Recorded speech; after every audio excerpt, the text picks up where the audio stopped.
Love, exciting and new. Hello, Hannah Waddingham here. Have you seen the fabulous new Sun Princess? World-class entertainment, exceptional dining, and the greatest pizza ever. It's a love. Don't miss our Come Aboard sale with up to 40% off and free room upgrades. Visit princess.com or call your travel advisor to book. Princess Cruises. Terms and restrictions apply. Offer ends 2/28/25. Ships of Bermudan and British Registry. This episode is brought to you by Abercrombie.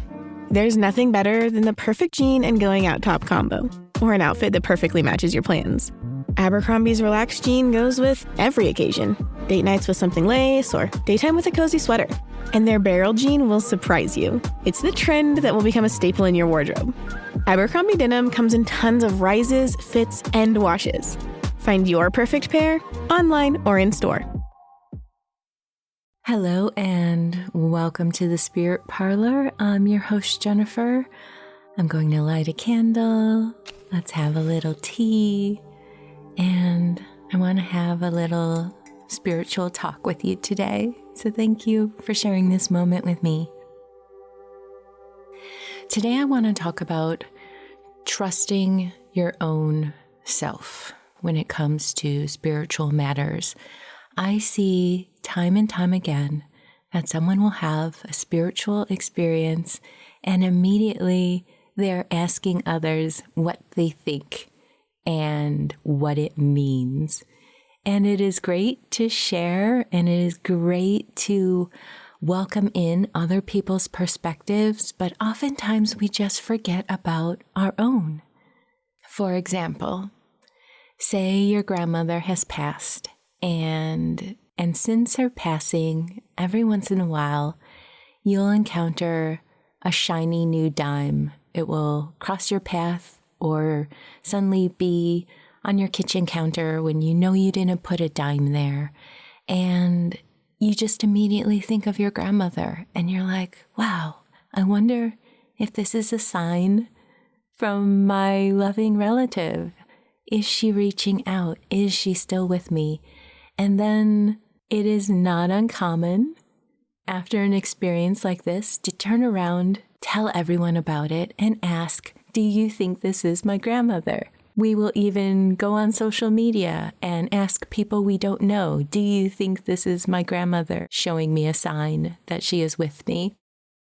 Or let's say it was a dream that you had. This dream felt incredibly real, and a loved one who has passed was suddenly there beside you, and you had a whole conversation, and they hugged you, and you felt their presence. And when you woke up, it felt like, wow, I was visited. And then you turn around and you tell people about the dream, or you go online and say, hey, did this really happen? Is it true? What are the signs that it's true? How valid is it? Are dreams a way that spirits can communicate? Are physical objects such as dimes a way that spirits can physically communicate? And we're leaving out so much of an important opinion, and that is your own. We forget to trust ourselves as a spiritual being. We're always looking for external validation in all that we do. We're just social human creatures, and we want those boxes checked. And we do this in so many aspects of our life that, of course, we're going to do it spiritually as well. So remind yourself that you were the one who had the experience. You are the only one who knows what it felt like and what it meant to you, and you are the one who experienced it 100%. Anyone else's opinion on it is just their opinion, and it's completely human to look for that validation and feel certain, but some things you just have to know. You have to know in your soul, and you don't need validation from anyone else if it's true or not. If you know it's true, it's true. So please exercise trust in yourself that you are a spiritual being. You are a soul. There is no external validation or rejection, for that matter, that can change any of that. I think it is great for us to share our experiences so that people understand that they are true and unique and beautiful and they do happen, but ultimately don't externally look for that validation or that rejection so that you can feel certain about it, good or bad. It happened, and how you felt in the exact moment matters more than anything. Our human brains like to come in and critique and understand to the point where rejecting something feels more certain than having the faith and trust in it. And don't fall into that trap. Don't fall into that human mind necessity to be right when it will reject something in order to get that certainty. It's really sad when that happens.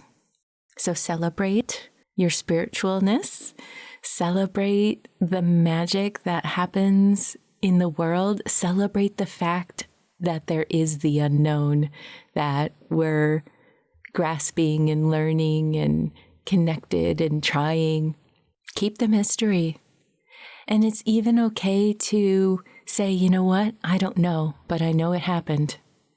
That's a great way to open up. Just say, I don't know, and I'm comfortable with not knowing, but I will acknowledge that it happened.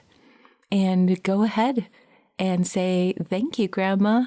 Please send me more signs. I'm listening. I have an open mind and an open heart, and I'm being receptive.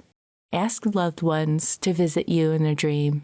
It might take a little while. It might take a while for you to remember the dreams, but keep that channel open. Keep that faith and trust flowing. Or maybe you're at the point where you're just starting to open up to faith and trust. And again, be curious about it. Be playful. Why not go ahead and assume the universe is grand and loving and beautiful and complex in a way that just leaves you awestruck? We've all had the experience in our life that we thought there is nothing, we're alone, it's sad, it's cold, it's terrible.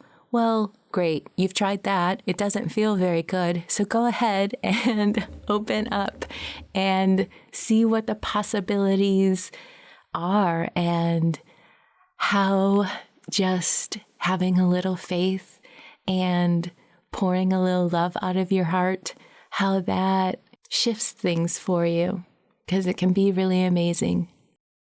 But it starts with knowing yourself and trusting yourself and being guided by your own soul's knowledge. It is great to learn, it is great to seek knowledge and listening to other people's experiences and knowledge. At the end of the day, sometimes it's not about the input. It's not about the external sources. It's about the internal sources and your internal being. So look inward, shift inward, and create a quiet, open space for yourself. And just say, hey, higher self, what do you think? What do you know in your soul? Don't dismiss those answers and don't forget to ask.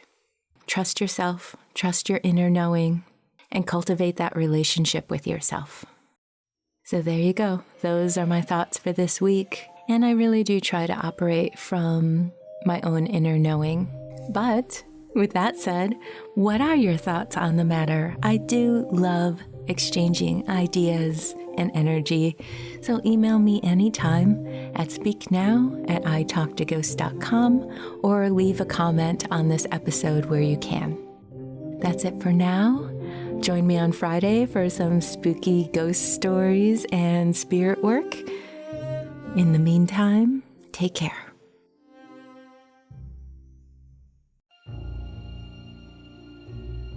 If you enjoy stories of the paranormal and the unexplained, join me for They're Not Shadows.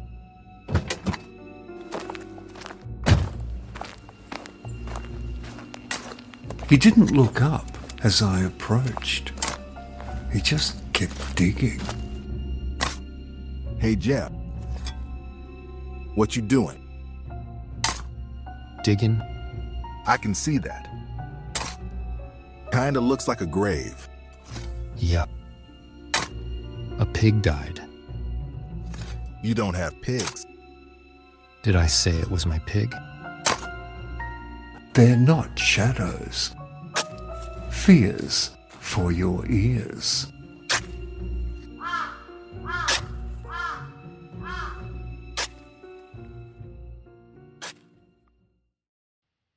You go out looking for answers and gosh darn it, all you come back with are more questions. But you know what? We're going to keep asking the questions. We're going to keep gathering the evidence. Because there's a saying in our line of work, isn't there? No one's truly dead until the living stop telling their story.